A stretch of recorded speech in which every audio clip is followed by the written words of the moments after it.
seeing behind me are the hot water distribution pumps. And hotel, a really important thing is domestic hot water. And so that was the air compressor. So these pumps here actually are dedicated to providing hot water to heat exchangers in the basement that then make domestic hot water. That set of pumps over there are the distribution pumps moving the water out to all the preheat coils, and guest room fan coils. So they have two independent loops. We'll look at that closer later. Behind us, blue square thing there is one of the original boilers. There used to be two of them. And a couple years ago, I think, they replaced one of those boilers with four new modular boilers that you're looking at right here. And these are not condensing boilers, but one of the reasons you use a boiler like this, we're on the 11th floor of a high-rise. And when they build it, there are all these cranes and everything around, right? Now they aren't. So getting that big boiler up here would have been a $30,000 problem, whereas these would fit in the freight elevator. Okay? So those are the kinds of things, when you're doing capital projects that fall out of existing building conditioning, those are the types of things you actually have to be thinking about. Like new construction, you have all of the luxury of the construction cranes and no walls. We have walls and no cranes. And so I was on one job, the real reason they spent a premium to get really high efficiency condensing boilers that by the nature of the load, they couldn't actually run in the condensing mode, which becomes an opportunity as an existing building. How can I make that happen? But the reason they bought them was they fit in the elevator.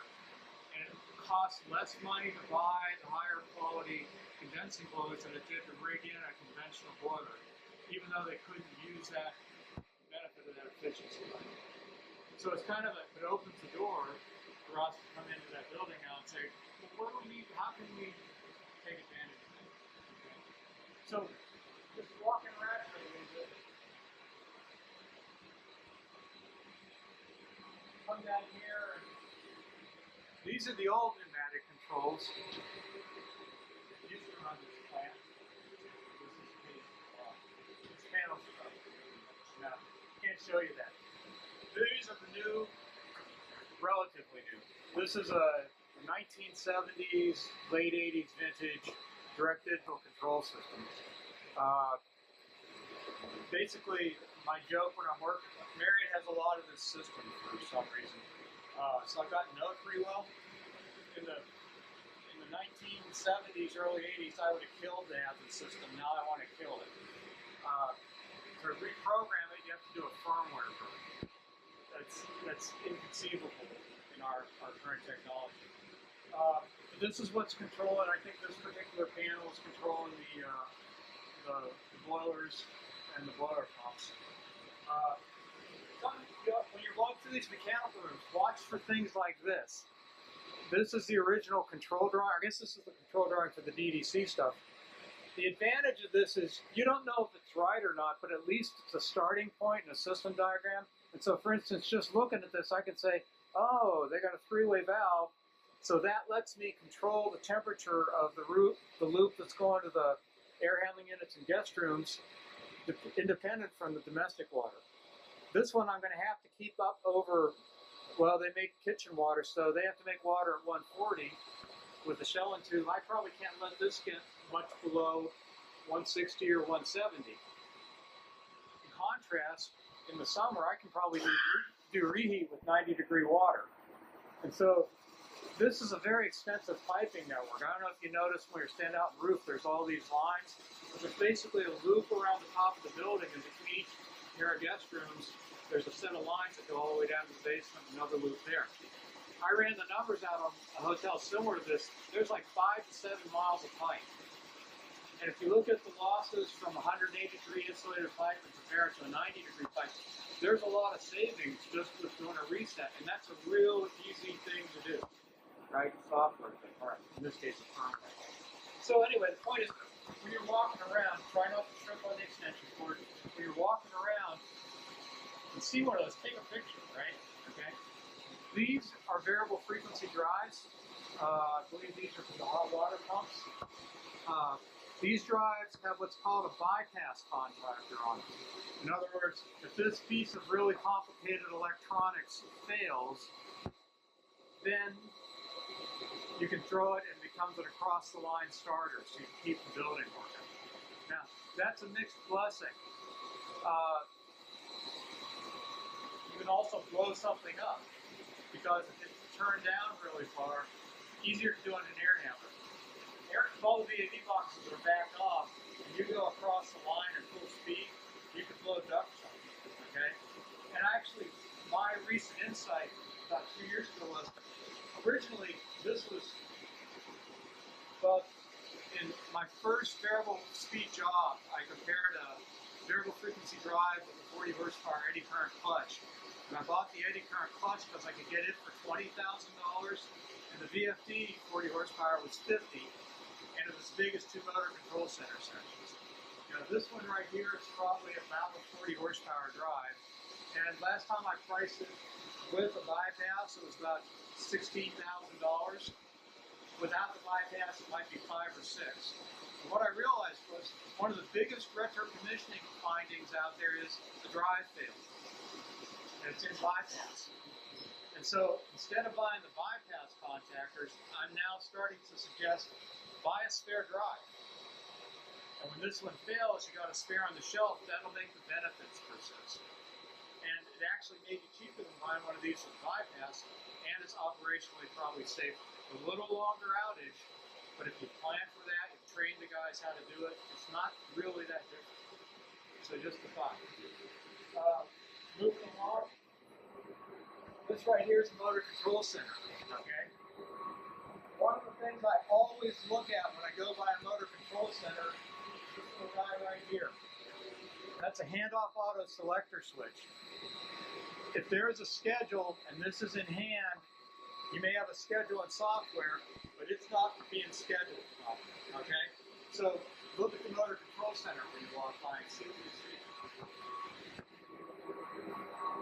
I'm going to stand back here for a minute. This is the central chilled water plant. Basically, the 3 pumps over there, this is a variable flow primary secondary plant. In other words, there's a set of pumps that pumps a constant flow through the chillers, and another set of pumps that pumps a variable flow to the loads, say pump energy. So those 3 pumps that you're looking at the far end, those are the pumps for the evaporator. There's a backup pump in the middle, and these are the 3 pumps that are pumping the loads. And any 2 pumps can do it. They have a redundant pump here, so it's a very comfortable situation. Variable flow primary secondary system, there's a decoupling bypass pipe. Sometimes it's really, really long. In this system, you walk over this way.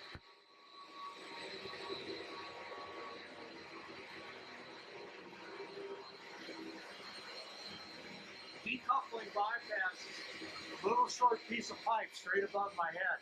You can't actually see it from this angle, but you trace the pipe out. It's just this little tiny short piece of pipe. Okay, that's a very important piece of pipe in this plant. Okay, so you want to know where it is, how it works.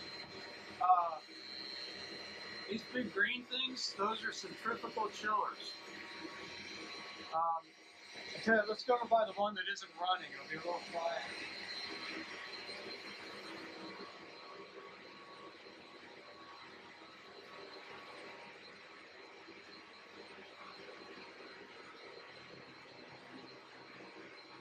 It isn't that much difference.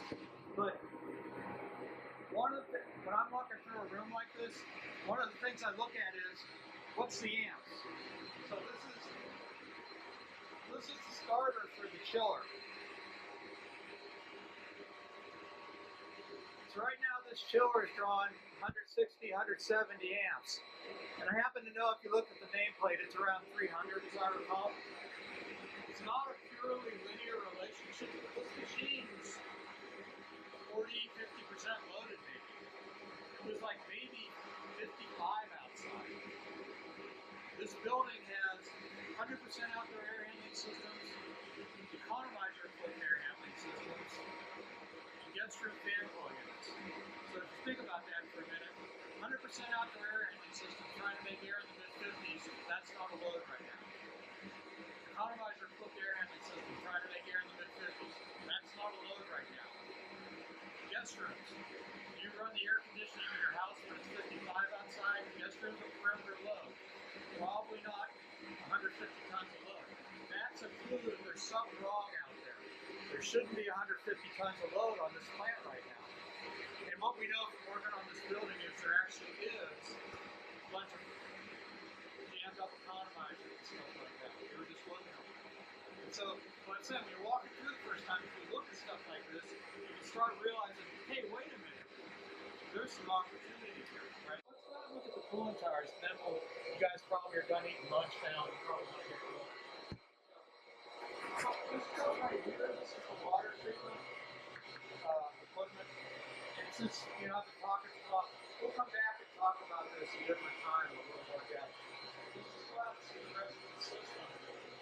Then we'll start exploring these systems in more depth in another set of videos. Now, we're going to go through a door. A very important thing when you go through a door in a machine room is this door will lock when it closes. So, if I didn't have the key, I want to make sure I block this door open, right? Or somebody knew I was out here. So I'm going to check to make sure if this thing's locked, can I get back in? Because I'm not sure this key will do it. Yeah, this key will do it. Now,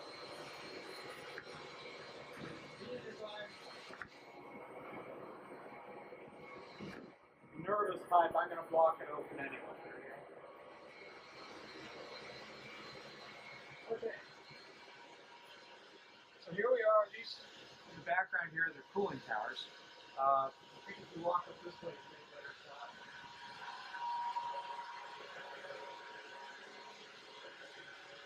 So basically, this is a 2-cell cooling tower. I'll show you some pictures later. There's 2 fans up there.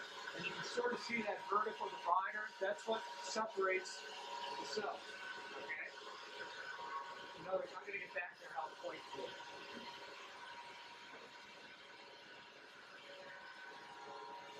So this is one cell, and this is another cell. And actually, the really important thing, these cells, if you look down that crack, there's a little square thing going between the cells. That's called a flume. It helps equalize the water levels. That's really, really important when you have multiple cell towers. I believe, they also have an equalizing pipe. The reason all that stuff matters is if the level is different in one basin from the other in these particular towers by 3 inches, that's the difference between one cell having full makeup and the other one overflowing. 3 inches is like 0.015 psi, if I recall. In other words, pressure drops that you consider insignificant in a normal piping system become deal breakers in cooling towers. So you have to be very aware of that, okay? Now, behind us right here, these are the condenser water pumps. There's a redundant pump here also. And then in the background there, that tall thing, that's the plate and frame heat exchanger. They have the ability to deal with water-side economizers. But one of the things you might want to look at is, when is the point where the water-side economizer no longer is cost-effective? In other words, it either doesn't make meaningful chilled water, or you're running the fan so hard to make it that you'd actually be better off switching over to a chiller. That hardly ever is true, but it can be true. Especially if you have a forced draft fan instead of an induced draft fan. A forced draft tower in place of these could have 4 or 5 times the fan power that this has. Because it's not very efficient. It's compact, and it can deal with static if you have to put it in a hole and duct it, but it could be 4 or 5 times the fan power. Okay? This big thing up here is a 3-way butterfly valve, T. See how there's a T with 2 blue things? Those are each butterfly valves big black thing is a double-acting cylinder actuator, and that linkage is set up so that as the actuator moves from side to side, it's just a piston that moves back and forth with air on each side to force it.